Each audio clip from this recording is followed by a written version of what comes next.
Colonel Rob Maness has a lifelong record of providing dedicated service to this nation. Having worked his way up from the enlisted ranks to full colonel, he served our country for more than 32 years. He has served as a bomber squadron commander, bomb disposal technician, Joint Chiefs of Staff Operations Officer, assisted the National Security Team with the campaign plan for the global war on terrorism. He authored the first theater nuclear war plan and served as the Vice Commander of America's largest airborne intelligence wing. Colonel Rob Maness is a true American hero.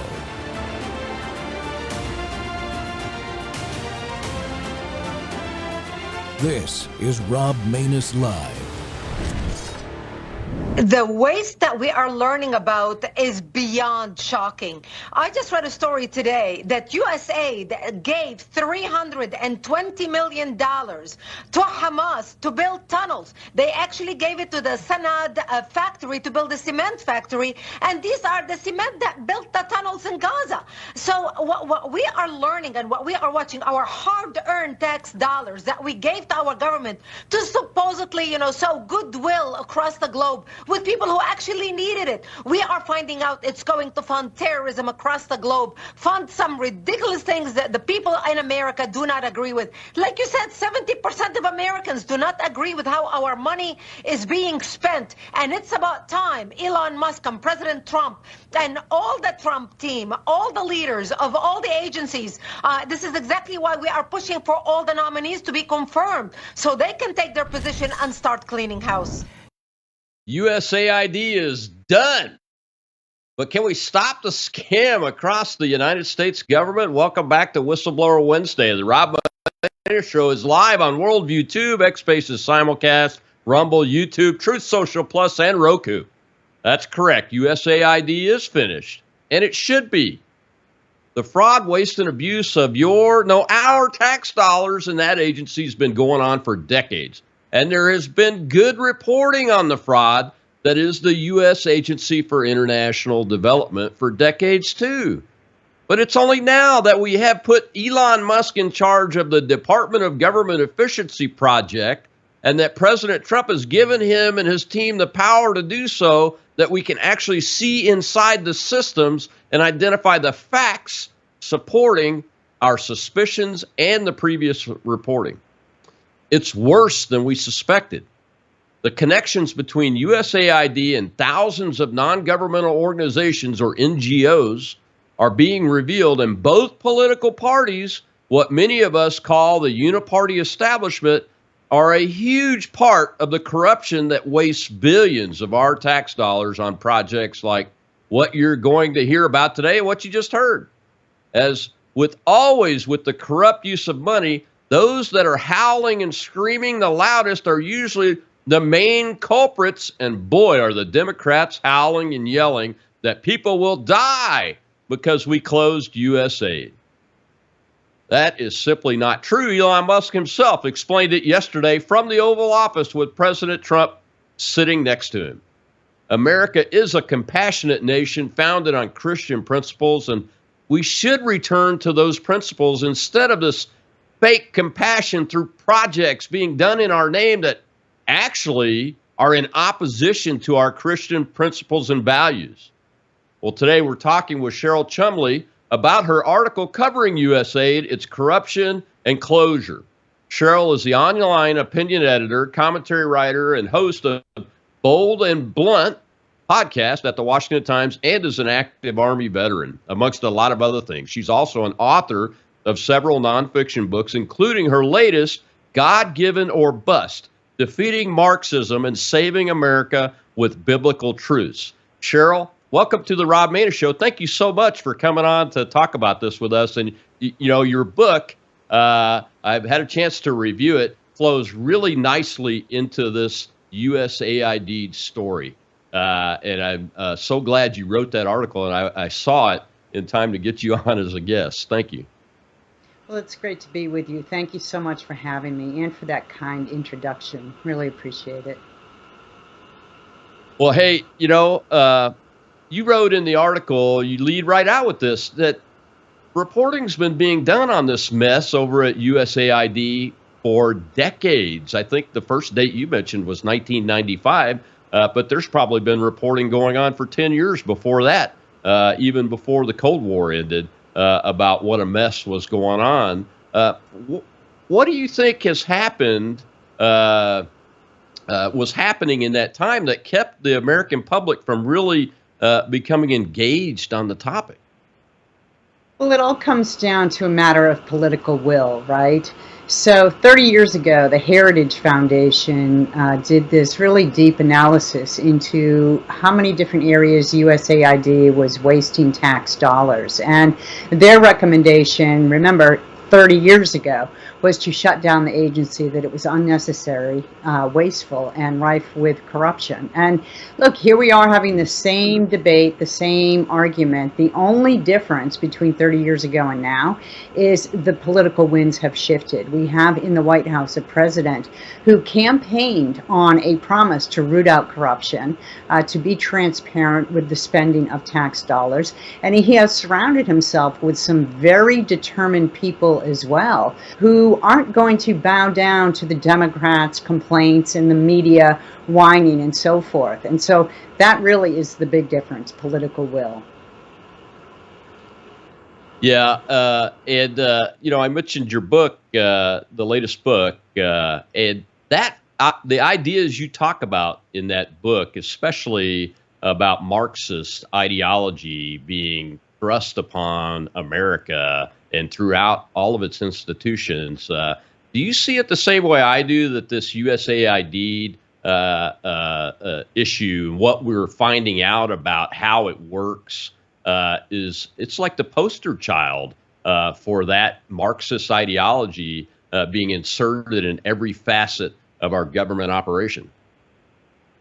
It really is. And let me just say, back in 2014, when my first book came out, it's called Police State USA, I have a chapter on USAID and their expenditures and the waste and so forth. And all the NGOs that, sift their money through USAID to put forth what you just said, and part of the reason I wrote this latest book, God Given or Bust, to put forth the Marxist agenda, not just in America, but around the world. And they tie or they link money to other governments and other agencies in foreign places, ability to further or advance these very Marxist principles, from DEI to the LGBTQ agenda. This is all out of a Marxist playbook. Basically what it is, dividing populations into tiny segments that are then turned into fighting against each other, so as to allow the government to come in and play the big savior. So this is what's happening here. This is why Democrats, which is largely the party of collectivists and communists and Marxists right now themselves, this is why they are so outraged over what Elon Musk and President Donald Trump are doing.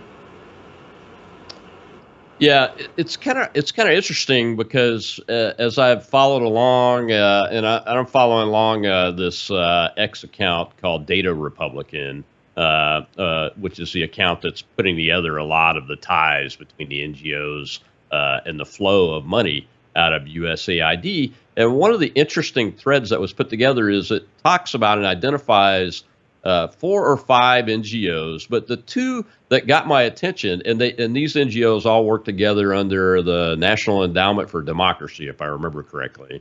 But one of them, the main ones, is a Democrat organization, and the other one is a Republican organization. Have you seen that? And why would Republican organizations, and the people that are directors on the boards are either former politicians like Mitt Romney, some are current. I think Lindsey Graham may be on one. Joni Ernst, I've seen her name on one. Tom Cotton. So those are current office holders on the Republican side, and Chuck Schumer, those kind of people on the other side. Why would the agency work with two parallel NGOs like that and have this money be able to flow to things that really don't stand for America? I mean, we've just mentioned a couple of them. Built the concrete company for building the tunnels for Hamas in Gaza. over $300 million. The transgender opera, and I can't remember the South American country that one went to. LGBTQ clinics in places in Africa that you would never think you would go, what? Why is America doing this? Because everything that USAID does comes out with the flag and the logo and the big letters, USAID on it, whether it's a bag of grain or a poster or a letter or a production. They're going to tag that with, this is from Americans. And I know I didn't agree with that. Where does this stuff come from, and why are the political parties and these elected and former elected officials involved in this? Do you understand what's going on there? That let's just take the Democrat Party. There are certain agendas that the Democrat parties would like to see embraced, not just in America, but around the world. And that's where you get a lot of these rainbow flags or LGBTQ agendas going forth in embassies or with our partners in foreign governments around the world. Republicans are not completely innocent here. And we like to pit the political parties against each other and say it's all Democrats or it's all Republicans. But as with border control, right, Republicans aren't completely innocent with that either. And part of the reason is there is a lot of self-interest that goes on in the political classes today, right?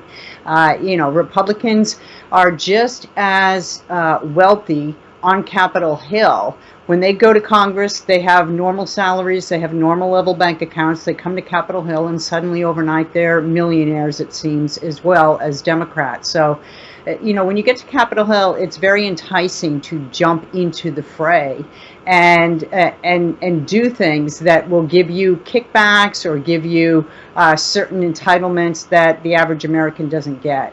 So with Republicans, I would say it's business interests that and cheap labor that they try to push in return for money and things like that. Democrats do it more for the Marxist agendas. Yeah, it's amazing that they would actually work in the same channel to do this, and even sponsor each other's lines in their programs every once in a while. I think I found one case of that, and I'm going, why on earth would the Republican side support something like any piece of the Marxist agenda? It's really odd. Well, let's take a question from the audience. We do have a live audience on this show. Shell is our host over there. Go ahead, Shell. Who's up? We have Matt, sir.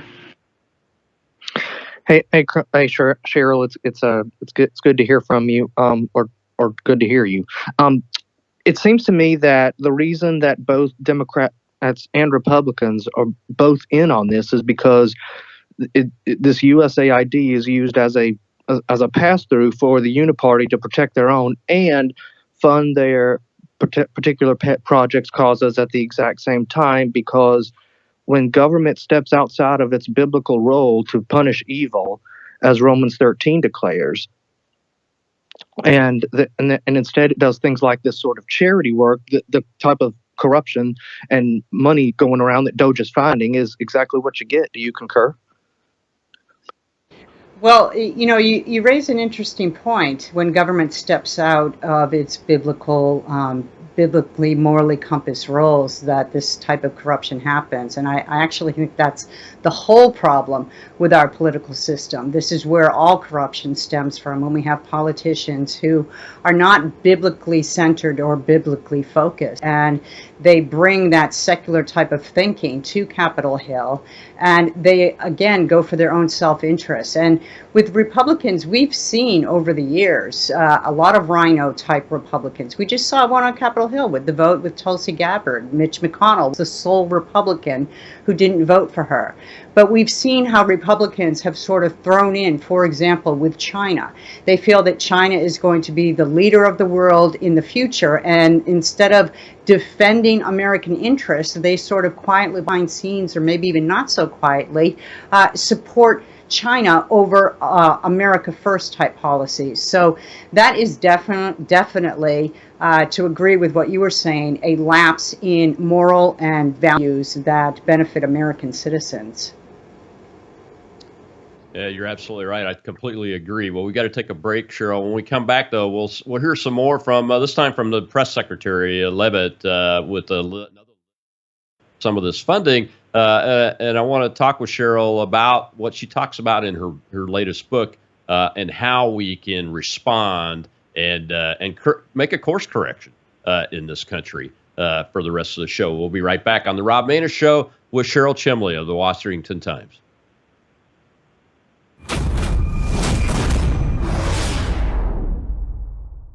Hello, I'm Brandon House. I want to thank you for all your support at wvwfoundation.com that helps make possible putting out 24/7 content for free. Without your support, we'd have to put it all behind a paywall. But thanks to you and your support through our foundation, we're able to push it out for free as a broadcast service and broadcast ministry of WVW Foundation. Please consider going there and setting up an automatic monthly contribution, or go there and make an occasional contribution.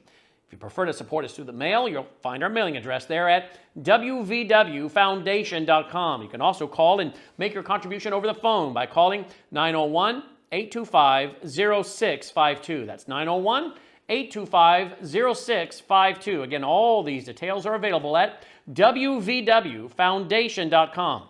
Thank you for your support as we try to help people around the world understand the times through the lens of a Christian worldview.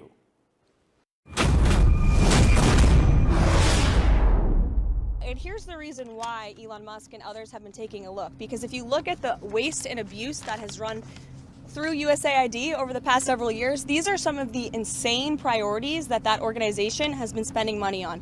$1.5 million to advance DEI in Serbia's workplaces, $70,000 for a production of a DEI musical in Ireland, $47,000 for a transgender opera in Colombia, $32,000 for a transgender comic book in Peru. I don't know about you, but as an American taxpayer, I don't want my dollars going towards this crap, and I know the American people don't either, and that's exactly what Elon Musk has been tasked by President Trump to do, to get the fraud, waste, and abuse out of our federal government. Thank you, guys. Welcome back to the Rob Maness Show on Worldview Tube and our X Spaces simulcast. My guest today is Washington Times opinion editor Cheryl Chumley, who wrote an article about USAID. We're discussing that, but we're also discussing her latest book, God Given or Bust, which is about defeating this Marxism that is infiltrating not just American society and American politics and government, but governments around the world. And Cheryl, none of those things, there's things about that list that the reason I wanted to show that one is one, none of them are based on Christian principles at all. And I'm a Christian. I'm not shy about talking about it. Your book is about Christian principles and the exceptionalism that God gave the United States because of who we are, what we are, and how we were founded. But the second thing about it is all of those were Marxist indoctrination based on critical theory that comes right out of the Institute of Marxism or the Frankfurt School, whatever name you want to use for it, that ended up here in the United States of America, emanating out of Columbia University. And those are all principles that are embedded in this idea that we have to redistribute all of the things that people work for and that individuals don't really matter. What is going on here how did we get to this point? What is the path that led us to?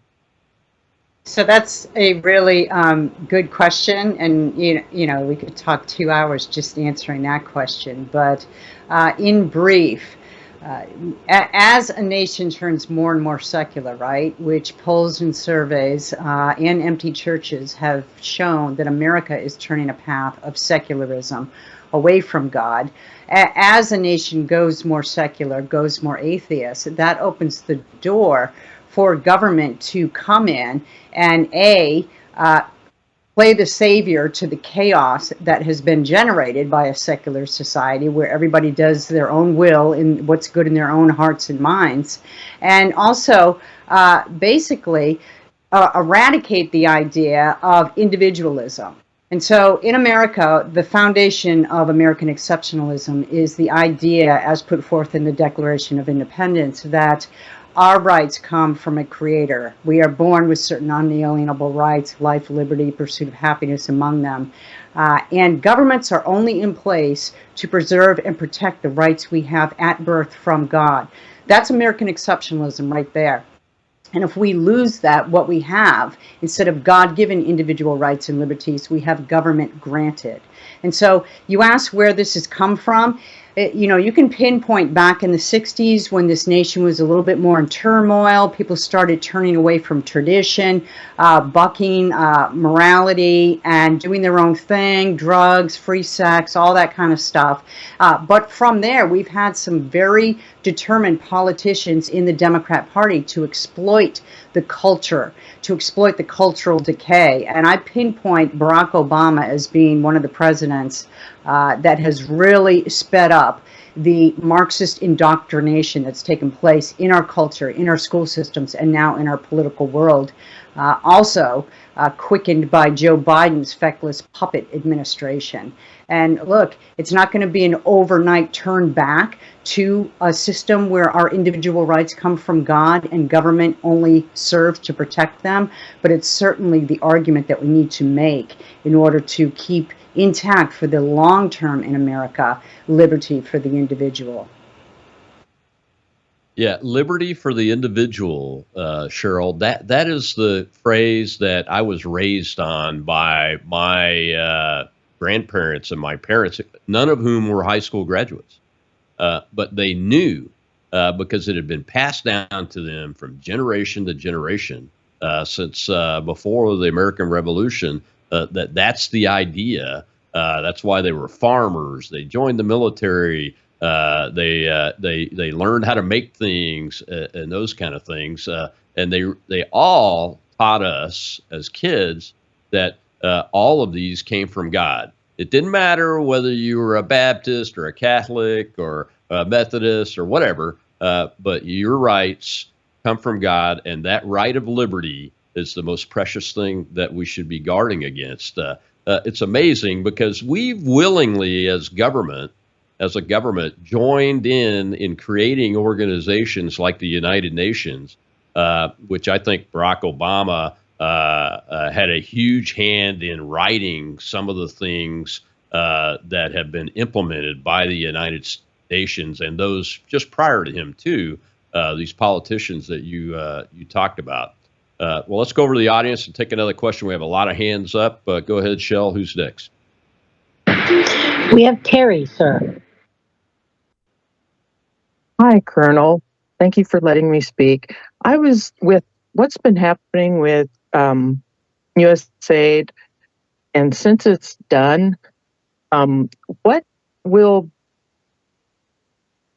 happen, or who's going to be held accountable for where all of this money has gone to, and the people who have allowed it to happen?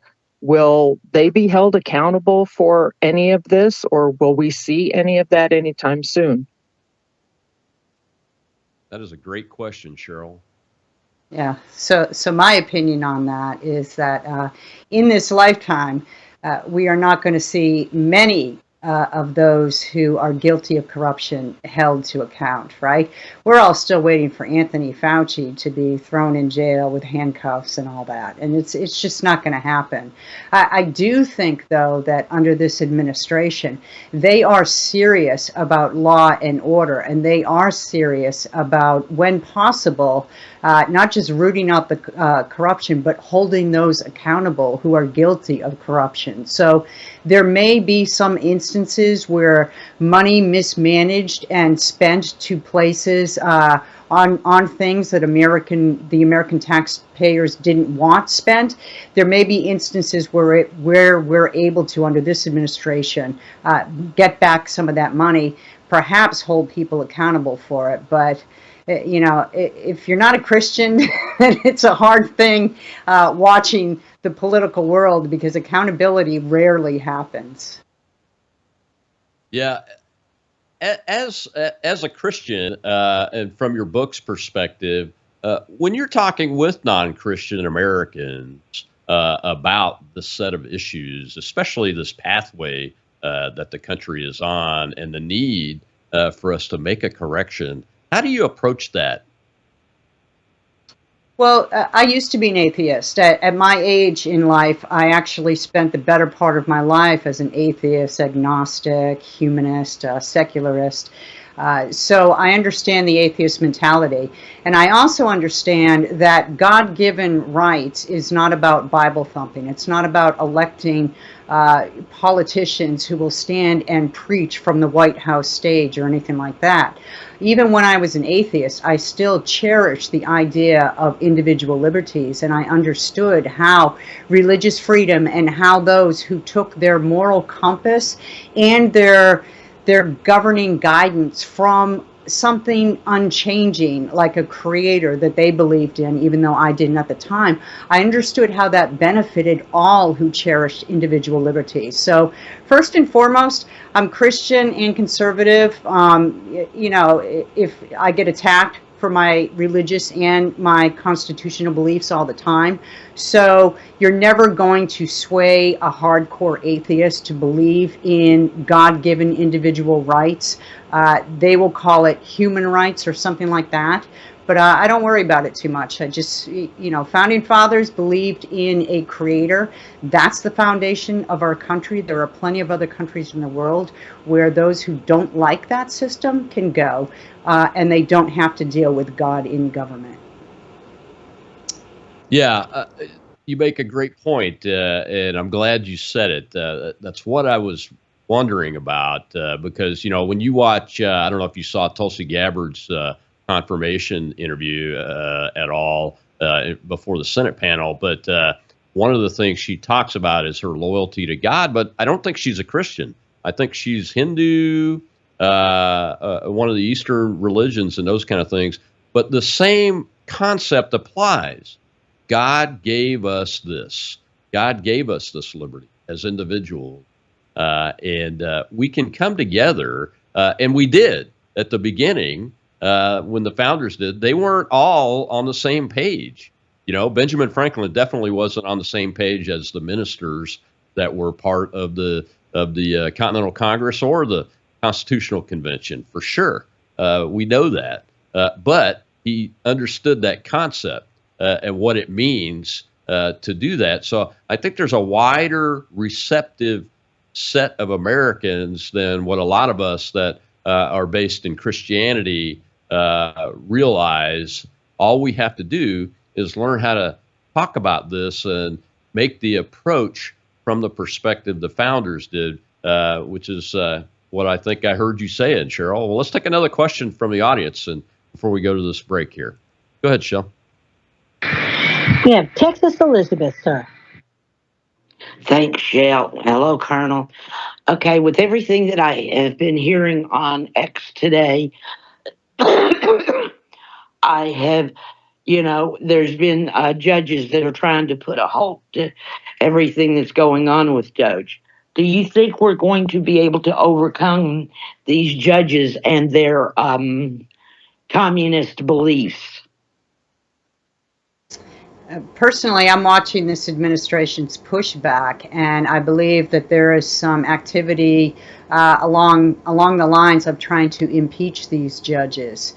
So I don't think we'd have to impeach them all in order to get them to stand down. I think maybe just going after a few of them and pushing the impeachment of these judges would sort of bring the rest of them in line. But if there's one thing that is clear about President Donald Trump and the people he surrounded himself with, they're not going to quit. They're going to fight back, and he's got the mandate. He's got the mandate from the American people. Republicans have the mandate right now. So, a few judges trying to hold everything up, they can try, but I don't think in the end they're going to be successful. Yeah, I agree with you. And I would like to see an approach like Thomas Jefferson used. He did a judiciary reorganization law that eliminated the bench where the activist judges were and recreated the lower court system, which is what Congress's role in the judiciary is under the Constitution. They're responsible for everything below the Supreme Court.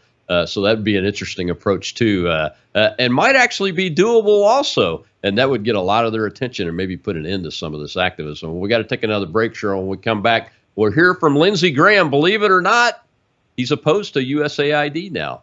And we'll talk some more with Cheryl about this book, God Given or Bust.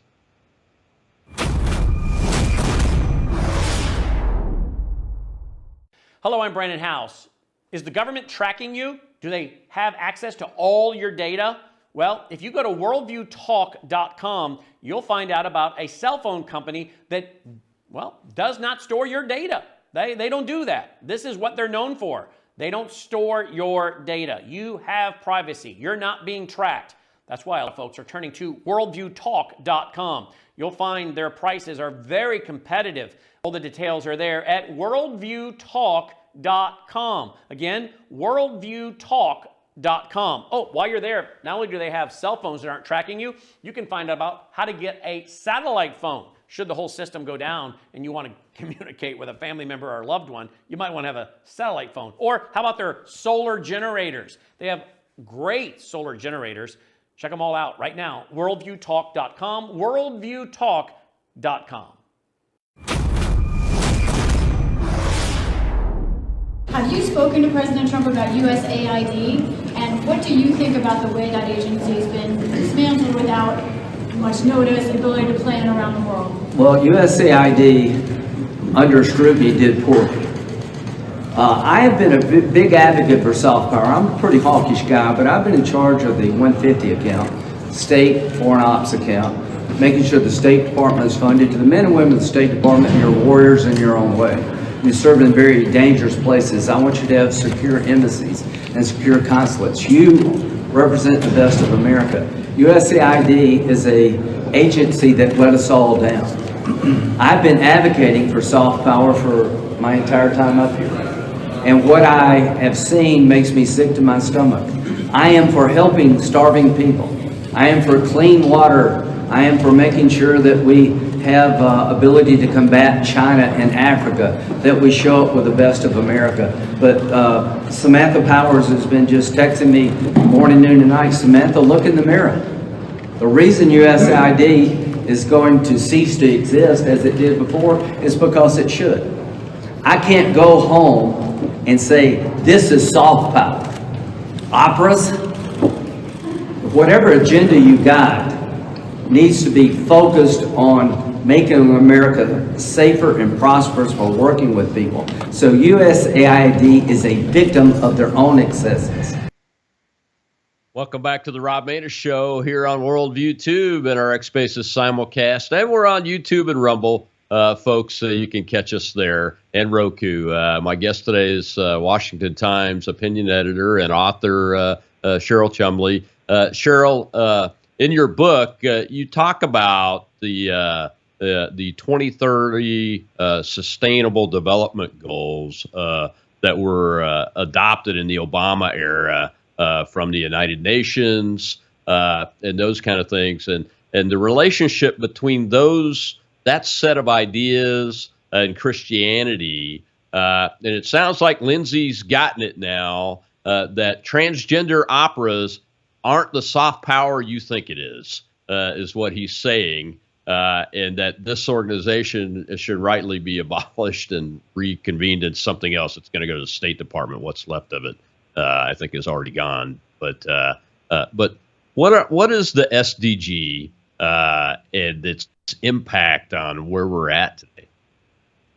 So it's funny you bring that up, because you talked about NGOs a few minutes ago, and the United Nations for years and years and years now have compiled this list of SDG, Sustainable Development Goals. Their whole narrative is all about creating sustainability around the world. And when they say that, they're not just talking about growing food in impoverished nations or helping people build homes. They're talking about controlling the climate. They're talking about infrastructure, as Joe Biden described it, people, right? They're talking about DEI and woke agendas, and they talk about corporations paying their fair shares and things like that. So the Sustainable Development Goals have been a long time quest of the United Nations to put into effect around the world. And America has traditionally been a stumbling block to many of those goals, because why should we pay for the United Nations to exert its force and its will on other nations in ways that are unaccountable to the U.S. taxpayer? So a lot of these agendas, they sound great on surface, right? Clean water, clean air, education for everybody, human rights for everybody, particularly women's rights, economic development, housing, food, healthcare. They all sound great, but they all come with a price tag. And what the UN means with the price tag is American taxpayers pay more, because we are a comparatively wealthy nation compared to the rest of the world. And it's a big socialist takeover, basically. And it's interesting what I was saying a minute ago, that you brought up NGOs, because the Clintons, Bill and Hillary Clinton, way back before they were in the White House, they had an organization called the Millennium Commission, I think it was, Millennium something. And within that, they worked to force the UN Sustainable Development Goals around the world too, doing business with many of the federal agencies at the U.S. government level. I can't recall if it was USAID in particular, but I'm sure that was wound up in there somewhere. So the UN Sustainable Development Goals, USAID, and all these NGOs, it's all part of the big pot, right, of tax dollars, where they want to bring communism, bring socialism, bring collectivism around the world at Americans' expense. So one of the things, I guess it's clearer to me now that this USAID set of projects, when I look at them individually and collectively, they sure seem like maybe they're really supporting the SDG in the United Nations. Because I don't think Americans, if you were asked to vote on a transgender opera and spending even $50,000 on it in Peru or wherever it was, would vote yes on that in any numbers whatsoever besides 1 or 2%, maybe. Yeah, that's very insightful. That's exactly what it is. You got to look at the top, because it's a total top-down control that the United Nations wants on the world from a biblical perspective, right? That's that one world order type of system that we're all watching for. We're all warning. We're all warned about by our preachers and pastors. But that is exactly correct. It's just the USAID, the missions there, the operations there, the leftist agendas that are pushed and funded through there, all are in support of sustainable development goals that are put out there by the United Nations.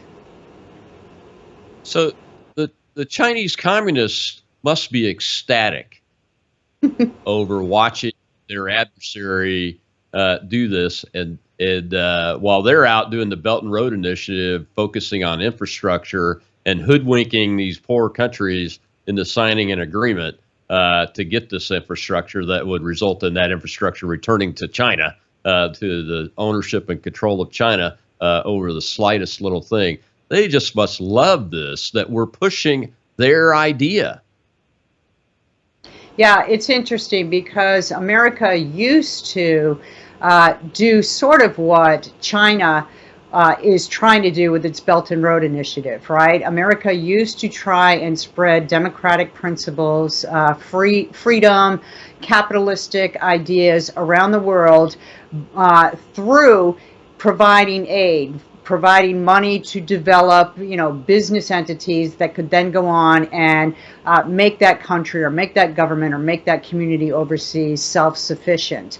But we didn't really have any, threatening stick to beat them over the head with after. China, when they spread their Belt and Road Initiative, which they're making headway into Africa right now, which is going to be terrible for America if they have many more successes there. But they do it to make that country dependent upon them economically. And then once the country is dependent or government is dependent upon China, they turn around and force the communist way onto that country. So with their Belt and Road Initiative, they're just spreading communism. Yeah. Wow. It's amazing. Well, let's take another question from the audience. Go ahead, Shell. Who's next? We have Colonel Gannon Burton, sir.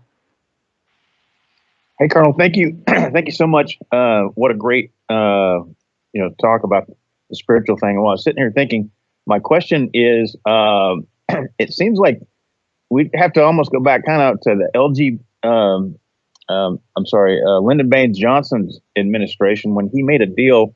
And it seems like the churches and our religious leaders made a deal kind of with the devil, it feels like. And then USAID came up, and it seems like it's been funding this whole Truman Show. And we haven't been talking about it because we are in the pulpits because our preachers were told to not be political. I don't know if you want to tie any of that together, but the spiritual part of this is big. And I have to remind myself all the time, this is a spiritual battle. And thank you for doing that again today. Yeah, well, I hadn't thought of that. But go ahead.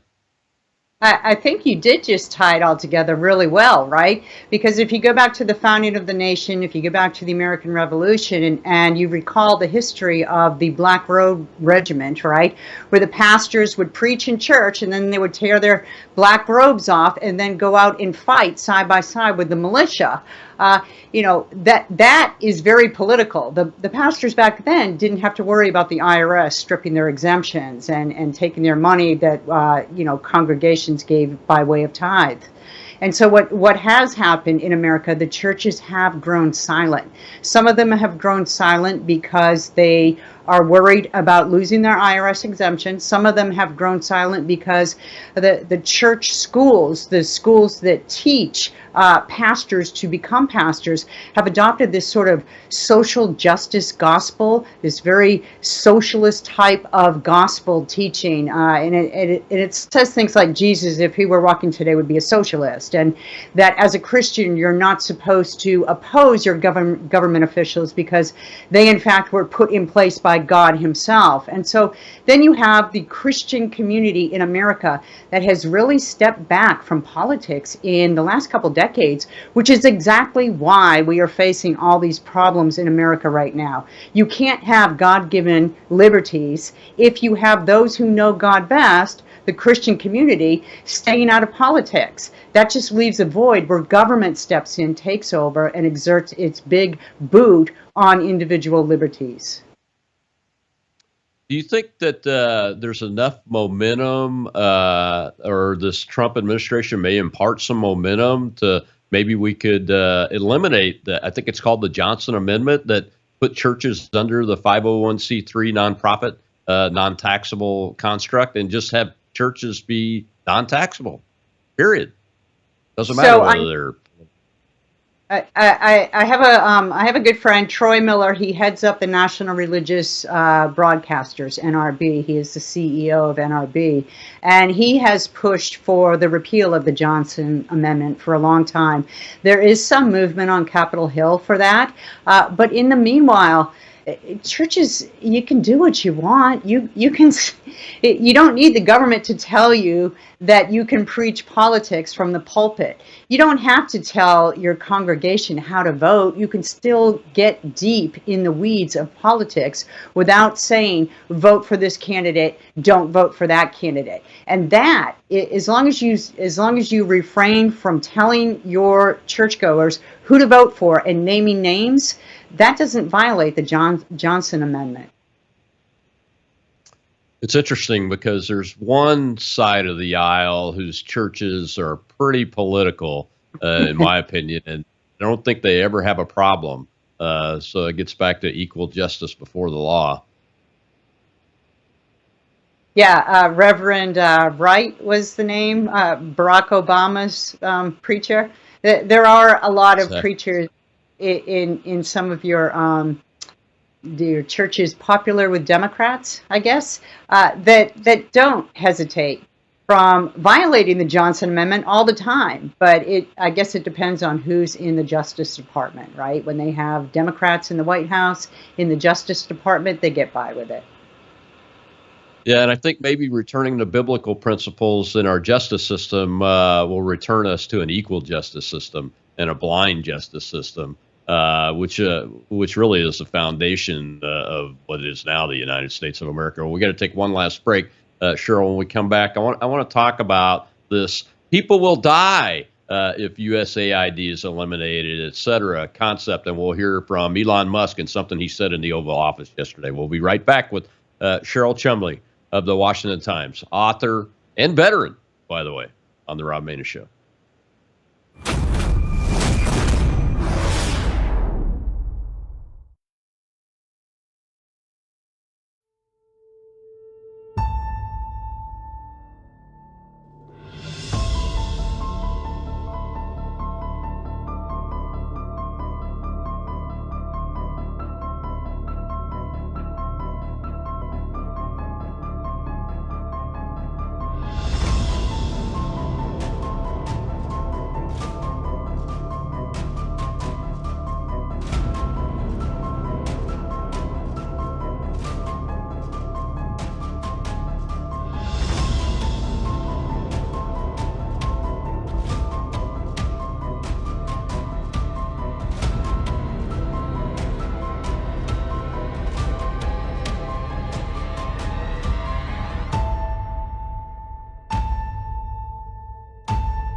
USAID has been one of your main targets.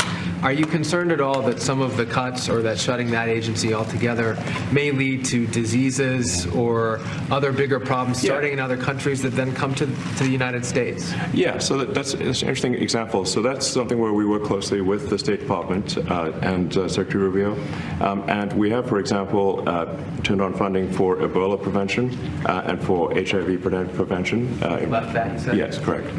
And we are moving fast, so we will make mistakes, but we'll also fix the mistakes very quickly. So, do you think that's a worthy cause, USAID? I think that there are some worthy things, but overall, if you say what is the bang for the buck, I would say it was not very good. The bang for the buck was not very good with USAID. Truer words have never been spoken, just based on the facts that we know. Welcome back to the Rob Maness Show. My guest today is opinion editor from the Washington Times and author Cheryl Chumley. Cheryl, going back to your book, God-Given or Bust, what do you say to the people that go, especially the lefties? I like picking on the lefties. I'm more comfortable doing that. I'm a conservative Christian Republican, folks. But what do we say to people, even Republicans, that are going to say people are going to die, like that reporter did, about this issue specifically with USAID, but really in the broader sense, Americans are pretty generous people, and our government doesn't have to do it for us, do they? Yeah, it's saying people are going to die if you shutter USAID. It's just hyperbole, and it's ignorant. And you know, I suspect that journalist basically understood that was a headline generating, question in order to get clicks on a website somewhere.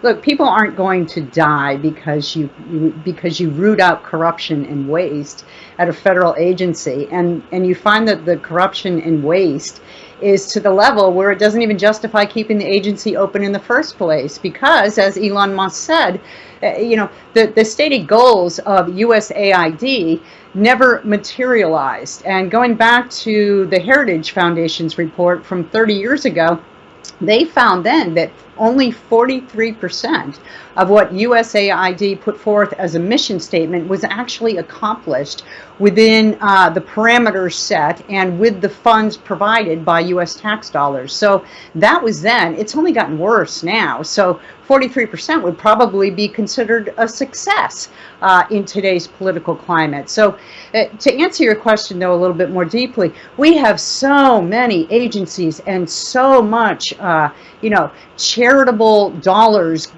under guise of federal funding go forth around the world. And added to that, we have corporations. There's hardly a corporation around nowadays that doesn't have some sort of multi-million campaign going to further aid and assistance for this cause or that cause.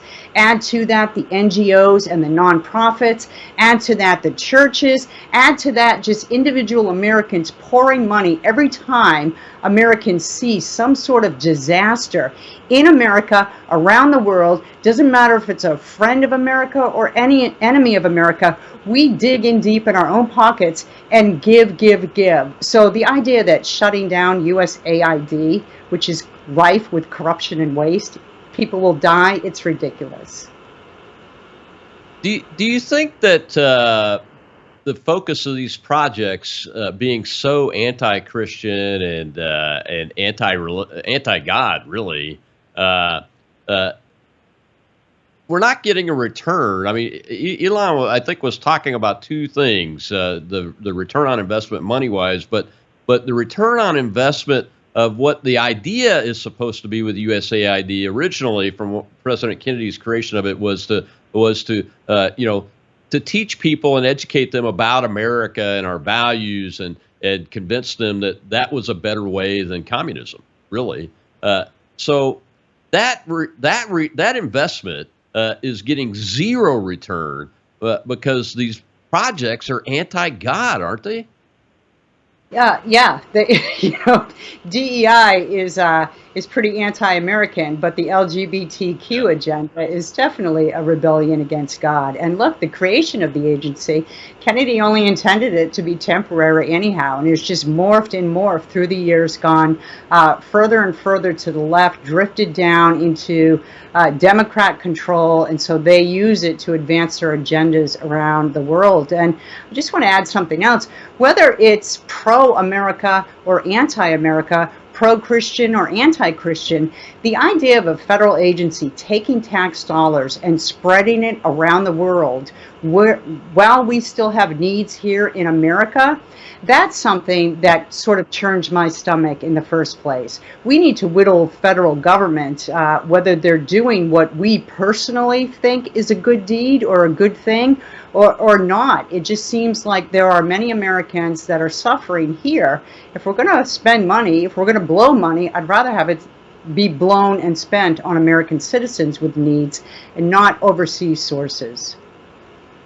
Yeah, you beat me to my next question, because I do a show regularly with somebody that's been working with nonprofits in Western North Carolina, and I did a few shows on the Hawaii fires. And when those Americans are getting $750 to $770, and we see this billions of dollars wasted going overseas, I'm with you on that, Cheryl. Well, let's take another question from the audience before we get to the end of the show. I think we've got some hands up over there. Go ahead, Cheryl.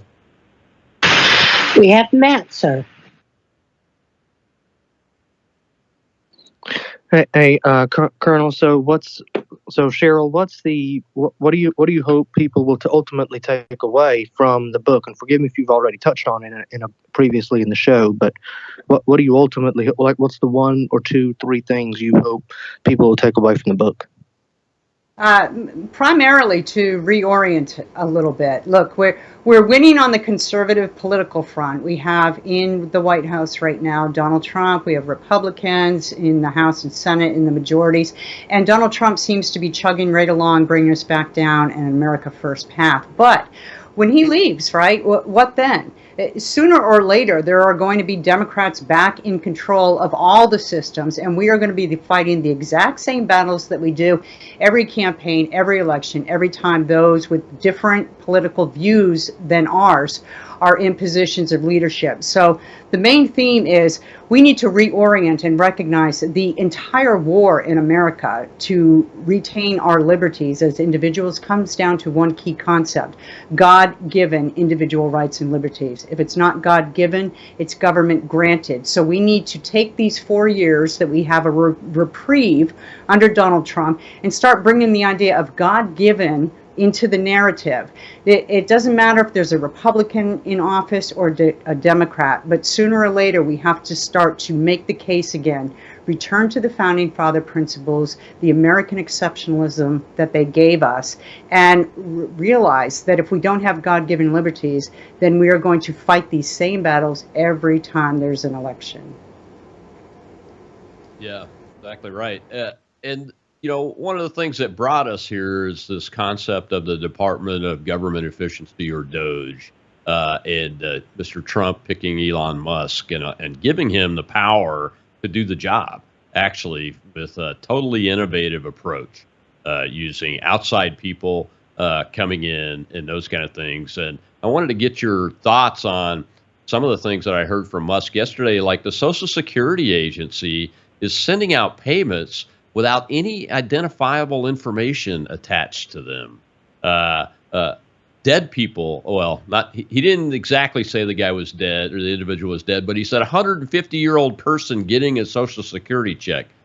So do you think that we can, that this DOGE concept can help us return to this individual liberty concept a little bit, and use that as a means to get this message out and get people energized to take action, especially at the local level, because really local action has national impact. I'm quite fond of saying that, and so are many others. Absolutely. I mean, anytime you root out corruption or deception in government, what you're doing is empowering the American individual, right? Once you educate the American individual on what type of corruption and deceptions are occurring, then that's something that we can fight. We need to be aware of what's going wrong, so we can fight and make the right fight. So it all goes toward paring down an overburdensome government and returning the power to the states and then to the people, where the Constitution, through the 9th and 10th Amendments specifically, say they rightly belong. Yeah. Well, fantastic. Well, Cheryl, thank you so much for coming on. Let's talk for a few minutes about your other books. You got me by surprise with the first one you talked about. I didn't catch that one, but I did take a look at your other books and your other projects. So tell folks how they can find you, about the other book series that you've worked on and continue to work on. Anything else you'd like to say about the God-given or bust? Sure, thanks. Well, so that's a big question. So my first book was Police State USA, and then that one was all about how we're basically living in a surveillance society, and we're living in a police state society. We just haven't identified it as such. I've written other books, Socialists Don't Sleep, Christians Must Rise, or America Will Fall. My second to last book was Lockdown, the Socialist Plan to Take Away Your Freedom, specifically about the coronavirus and how government exploited fear of the American people as a means of seizing individual God-given liberties. And if you want to find my books, I have an Amazon author page just under my name, or you can go to my Substack, Cheryl Chumley, my website, Cheryl Chumley, or find me at the Washington Times every day. Thank you. Yeah, and folks, in the book God-given, there, I didn't cover it today, but there is a fascinating chapter on Dr. Fauci in that book. And I'm glad you brought that up, because, there are a lot of harms that have to be corrected that have happened to American citizens across the board, from our military to working for corporations, in the medical facilities, people that were harmed by having to take the vaccine, people that were harmed by refusing to take the vaccine, people that were harmed by the disease itself, that we had a hand in manufacturing and funding that virus. Quite frankly, at the Wuhan lab, I'm convinced of that. That is the beginning of this disease that took millions of people's lives and really harmed a lot of Americans. So I appreciate the work that you've done on that. And where can people find you on social media and the podcast too? So I'm on X at CK Chumley, so you can find me there. My podcast, you can subscribe to it at the Washington Times along with my newsletter. It's called Bold and Blunt, but you can get it anywhere podcasts are available. You can just type in Bold and Blunt, and my podcast will come up. Thanks. Well, thank you, Cheryl. Thank you for the continued service to the country and the American people that you do, and for your service in the Army. We appreciate you very much. Tomorrow's Truth Thursday, and then next week, got some great guests coming up. Michael Yan, hopefully, is going to join us from Panama. We'll be talking about the canal and China, and illegals and camps, and the Darien Gap with him again, getting an update, and a whole bunch of other subjects. And I'll see you then on the Rob Maness Show on Worldview Tube.